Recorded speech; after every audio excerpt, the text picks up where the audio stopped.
네, 한 주의 마지막 거래일 금요일입니다. 어제 코스피 지수가 2년 5개월여 만에 연고점을 경신했는데요. 오늘도 그 한 번의 기록을 또 세우고 있죠. 삼성전자 잠정 실적 상당히 잘 나왔습니다. 그 부분부터 해서 오늘 시장에 대한 전반적인 이야기 이분과 나눠보도록 할게요. 유영화 KB증권 프라임클럽 스쿼드 차장님 스쿼드 과장님 나오셨습니다. 어서 오세요. 안녕하세요. 네. 먼저 저희 시장의 전반적인 흐름 머니를 통해서 체크해 보겠습니다. 오늘 삼성전자가 영업이익이 10조 원 이상을 기록을 했습니다. 서프라이즈 나오면서 주가는 힘을 받고 있죠. 1.5% 이상 올라가고 있습니다. SK하이닉스도 오늘 1% 가까운 상승률 일단은 함께 보여주고 있고요. 오늘 반도체 장비 쪽 소부장 다 주목을 받고 있는데 한미 반도체가 3% 이상 그리고 HPSP, 이오테크닉스 등등도 함께 올라갑니다. 리노공업은 1% 정도 밀리고 있습니다. 나머지 IT 쪽에서도 LG 그룹사들 다 좋네요. LG전자, LG이노텍, LG디스플레이 등등 함께 상승부를 켜고 있습니다. 2차 전지 쪽에서는 이제 오늘은 선별적인 상승 흐름 나타나고 있는데요. 에코프로와 삼성 SDI가 1%대 상승부를 켜고 있습니다. 제약바이오는 계속해서 이 섹터 안에서도 좀 순환매가 도는 것 같은데요. 유한양행이 오늘 12%가 넘는 급등세 보여주고 있고 리가켄바이오도 어제장에서 좋은 흐름 보여줬었는데 오늘도 강합니다. 그리고 삼천당제약이 정말 무서운 종목인 것 같아요. 계속 지금 신고가 행진 이어가는데 오늘도 7%대 강세 이어지고 있습니다.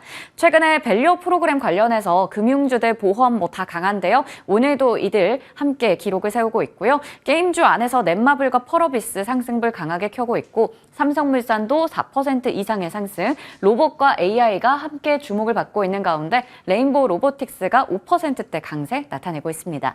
머니맵 체크해봤고요. 저희가 한 주에 시작하기 전에 꼭 체크해보는 게 있는데 오늘은 일단 삼성전자 이야기 먼저 하고 가도록 할게요. 영업이익이 사실 8조 원대만 나와도 2년 만에 뭐 정말 엄청난 서프라이즈다 이런 이야기가 나왔었는데 이번에 10조 원이 넘었습니다. 하반기에 10만 전자 이제 현실화될까요? 10만 전자가 될지는 저도 조금 어렵긴 한데 네. 일단은 이번에 레거시에 강력한 내가 힘이 있고 내가 왕이다라는 거를 좀 실적에서 보여준 것 같고요. 어제까지 9조에 대한 얘기가 나왔었는데 오늘 10조 얘기 나오면서 상승을 하고 있는데요. 일단 왜 상승했는지부터 좀 체크를 하셔야 될 것 같은데 가장 중요한 것은 업황이죠. 이제 디램이나 낸드 쪽의 가격 상승 상당히 긍정적이었고요. 그 다음에 환율도 상당히 이 고실적에 도움을 줬고 환율이 크게 레벨 다운하지 않는다면 여전히 긍정적인 실적은 3분기에도 기대를 해볼 수 있을 것 같고 저는 개인적으로 이번에 실적에서 보통은 이제 삼성전자 실적 발표 나오면은 좀 하락을 하거든요. 차익 실현에. 근데 오늘 좀 상승하고 있는데 저는 개인적으로 레거시만 가지고 지금 실적을 낸 거잖아요. 그러면 HBM을 통과를 시키려고 지금 3분기에 안간힘을 내부에서 쓰는 걸로 알고 있는데 만약에 3분기에 HBM이 통과돼서 이제 앞으로 HBM 매출이 여기에다가 플러스가 된다라는 기대감이 생긴다라는 것은 상당히 주가에는 긍정적인 작용을 할 것 같고요. 저는 개인적으로 이제 삼성전자는 내가 여기서 들어가서 얼마나 먹을 수 있을까에 대한 이제 고민들이 있으실 거예요. 네. 그래서 결국에는 이제 소부장을 내가 뭘 사야 되나 그거를 좀 고민하실 것 같은데 저는 개인적으로 전공정에 확실히 좀 모멘텀이 좀 있을 것 같거든요. 일단은 반도체 전공정 쪽 최근에 이제 밸류체인 쪽에 하루에 10%씩 반등 나오기도 하는 그런 흐름들이 나오고 있는데요. 일단 하반기부터 디램 쪽에 전환 투자를 위한 전공정 장비 수주가 좀 기대가 되는 상황입니다. 일단 가동률 상승으로 또 이어질 것으로 판단이 되고요. 일단 HBM 캐파가 너무 많이 지금 범용 쪽을 잡아먹고 있기 때문에 거기다가 플러스 선단 공정 쪽으로 또 전환을 해야 돼요. 그럼 결국에는 HBM과 선단 공정 쪽에서 수율이 나오지 않는다 하면은 범용 디램을 만들 수 있는 캐파는 상당히 점점 더 부족해질 거거든요.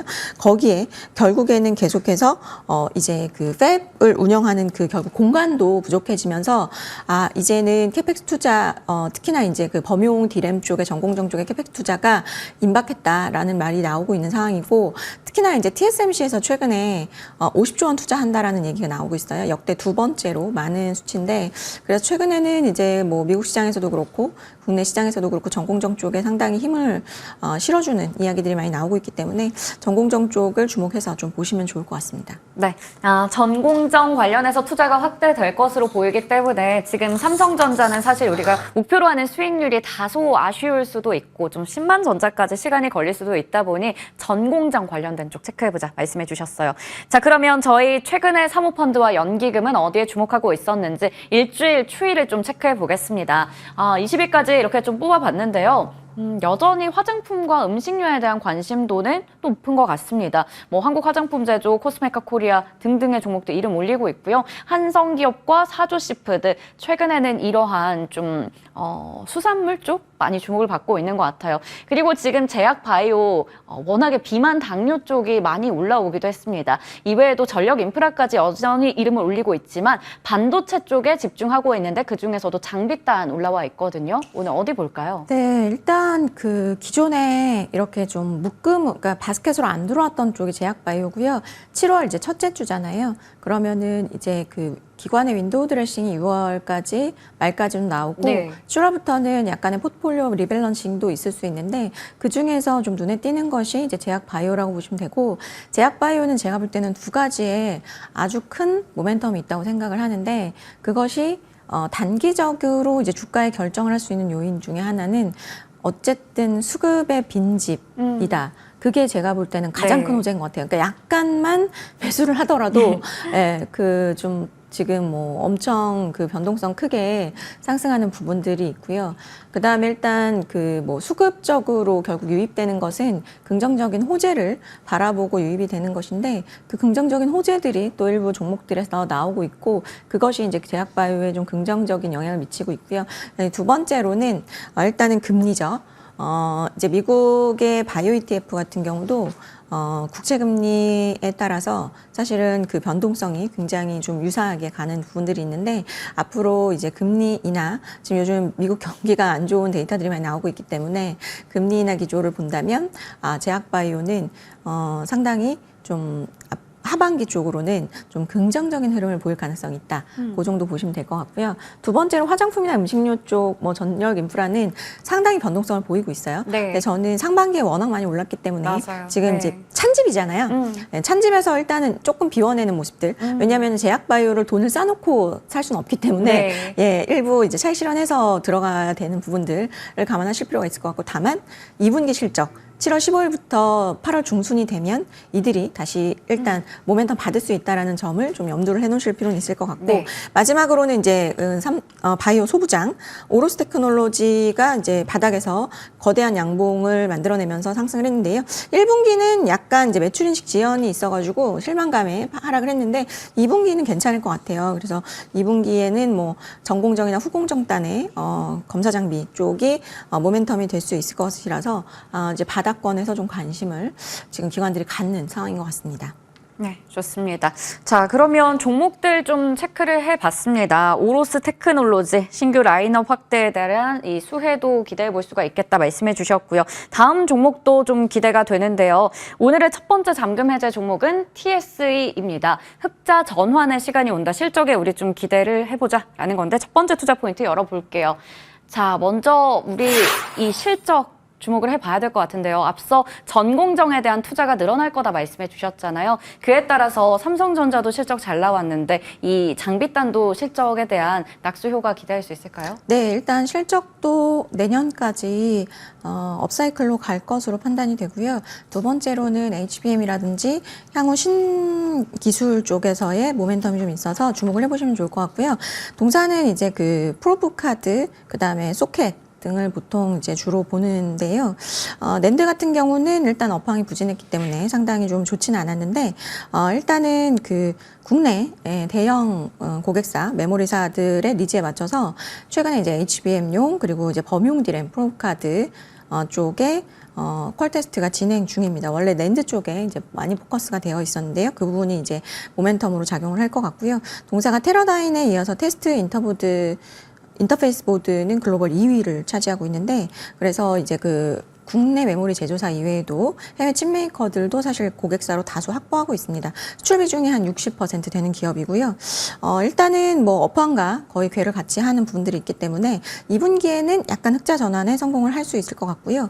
그다음 프로브카드는 계속해서 이제 저점 지나가는 상황이기 때문에 긍정적인 부분들 3분기에는 완연한 흑자 전환을 가능할 것으로 판단이 되고요. HBM용 프로브카드는 4Q에 좀 발주 기대감이 있는 상황이고 테스트 소켓 같은 경우는 이제 국내 메모리 업체랑 같이 이제 그 퀄 테스트 중인데 요게 그 HBM 다이 캐리어 소켓 퀄 테스트가 진행 중이라서 이것도 이제 만약에 통과가 된다면 ASP가 상당히 높기 때문에 영업이익단에 상당히 긍정적인 기여를 할 수 있겠다라고 보시면 좋을 것 같습니다. 네, 좋습니다. 실적에 대한 기대감 있는 상황에서 다음 투자 포인트로 넘어가 보도록 하겠습니다. 자, 조정을 그렇다면 좀 기회로 삼아보자라는 건데 가격적인 매력이 있다라고 보시니까 우리가 최대한 저렴한 가격에서 들어가면 좋다라는 거잖아요. 앞서는 이제 제가 펀더멘탈이라든지 업황에 관련해가지고도 말씀드렸고요. 두 번째로는 주가의 절대적인 어떤 그 지금 흐름, 뭐 수급 이런 부분에 대해서 좀 주목을 해보실 필요가 있을 것 같은데 일단 차트로는 200일선에서 반등을 해주고 있는데 그 200일선에서 반등 포인트가 내부 임직원이 이제 매수를 좀 했습니다. 직원들이 그러니까 회사에서 자사주 처분을 하면서 그걸 임직원분들한테 이제 매도를 했고 그게 매수가가 한 54,900원. 그러니까 지금 지금 정도의 가격인데 제가 볼 때는 결국 그 임원당 뭐 1억에서 3억 정도씩 매수를 했는데 이 부분이 이제 업황의 반등을 좀 바라보고 매수를 한 것이 아닌가라는 생각에 뭐 200일선에서 반등해주는 것은 좀 긍정적으로 보셔도 좋지 않을까라고 판단하고 있습니다. 네, 최근에 임원들의 자사주 매입이 상당히 또 긍정적으로 우리가 볼 수 있는 포인트다 말씀해 주셨어요. 자, 그러면 목표 주가는 어느 정도 바라보세요? 네, 목표가는 69,000원, 손절가는 45,000원 제시해 드리도록 하겠습니다. 네, TSE는 목표 주가 69,000원, 손절가는 45,000원으로 확인해 봤습니다. 다음으로 넘어가 보겠습니다. 다음 종목은 아나패스입니다. 온 디바이스 AI의 뭔가 숨은 진주 같은 종목으로 가지고 오신 것 같은데요. 첫 번째 투자 포인트 열어보도록 하겠습니다. 주력 제품이 어떤 거예요? 일단 그 디스플레이 패널 내에서 핵심 컨트롤러 반도체를 하는 팹리스 기업입니다. 티콘하고 TED 같은 것들 하고 있는데 티콘 같은 경우는 이제 디스플레이 패널 만드는 데 있어서의 핵심 시스템 반도체고요. 중형과 대형 OLED에 보통 탑재가 된다라고 보시면 되는데 TED 같은 경우는 이제 스마트폰용 OLED 패널에 탑재된다고 보시면 돼요. 그러면은 이제 이 회사는 소형부터 중형, 대형까지 시스템 반도체 다 OLED 패널에는 납품이 되는구나 라고도 보실 수 있는 거고요. 지금 티콘 같은 경우는 고객사의 중형 OLED 패널의 90% 이상 점유율을 가지고 있고요.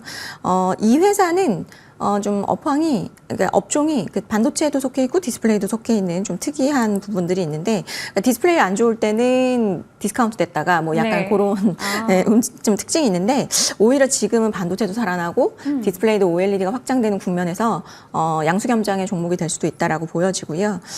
일단은 그 올해부터 좀 모멘텀은 모바일 향으로 좀 숫자가 많이 나올 것 같아서 좀 주목을 해보시면 좋을 것 같습니다.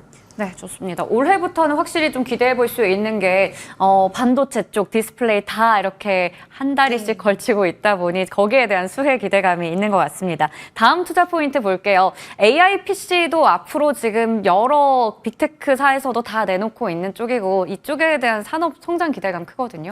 네, 일단 그 IT용 패널 시장에서 현재 OLED의 침투율이 굉장히 낮아요. 네. 1.6%에 불과하기 때문에 앞으로도 업사이드가 많은 시장이라고 볼 수 있을 것 같은데 일단 그 AI 기능이 탑재된 AI PC 같은 경우는 저전력에서 상당히 장점이 있는 OLED 패널의 적용을 아마 좀 가속화할 것으로 판단이 되고 있고요. 일단 그 뭐 소비 전력 면에서나 그 반응 속도 면에서 LCD를 훨씬 뛰어넘기 때문에 아마 OLED가 크게 이제 채택이 되는 부분들이 나올 것 같고 지금 실제로도 뭐 이제 그 코파일럿 플러스 그게 적용된 이제 AI PC의 신제품들 출시 되면서 아마 이제 교체 수요가 좀 맞물리게 될 것 같습니다. 그러면서 AI PC의 가파른 좀 침투율이 예상이 되는데 최근에는 이제 뭐 인텔의 AI PC 파트너사로도 공식 선정이 되기도 했고요. 퀄컴과도 이제 AI GPU 호환성 인증이 완료가 됐습니다. 최근에는 이제 엔비디아 향으로도 긍정적인 뉴스가 나오고 나왔고요. 그래서 아까 말씀드렸듯이 그 AI PC로 인해서 그 티콘 반도체의 매출의 성장이 기대가 되는 상황이고요. 그래서 이제 숫자를 보면 올해가 영업이익이 113억 정도 예상이 되는데 내년이 크게 점프업 할 것으로 예상이 됩니다. 한 480억 정도 예상이 되는 상황에서 현재 시총이 상당히 쌉니다. 그래서 차트는 이제 그 엔비디아 호재 나오면서 크게 양봉을 터뜨렸는데 사실 그날 기관들은 다 맞고 개인들은 다 팔았어요. 네. 그래서 기관들은 여전히 지금 홀딩을 하고 있는 상황이기 때문에 조금 앞으로도 저는 AI PC의 수혜주로 사실 우리나라에 AI PC의 수혜주가 많지 않습니다. 네. 그 중에서 좀 찾을 가능성이 있고 그러면 좀 리레이팅이 되지 않을까 말씀을 드리겠습니다. 네, 왜 숨은 진주라고 하셨는지 알 것 같아요. 귀한 종목인 것 같은데 이게 최근에 시세 한번 크게 나왔다가 좀 주가 조정에 나와 있는 구간이에요. 목표 주가는 어느 정도 보세요? 네, 목표가는 1차적으로는 31,500원 말씀드리고요. 손절가는 21,000원 말씀드리겠습니다. 네, 목표 주가는 31,500원, 손절가는 21,000원으로 확인해 봤습니다. 오늘 잠금 해제 종목들은 유영화 과장님과 풀어봤습니다. 말씀 감사합니다. 네, 고맙습니다.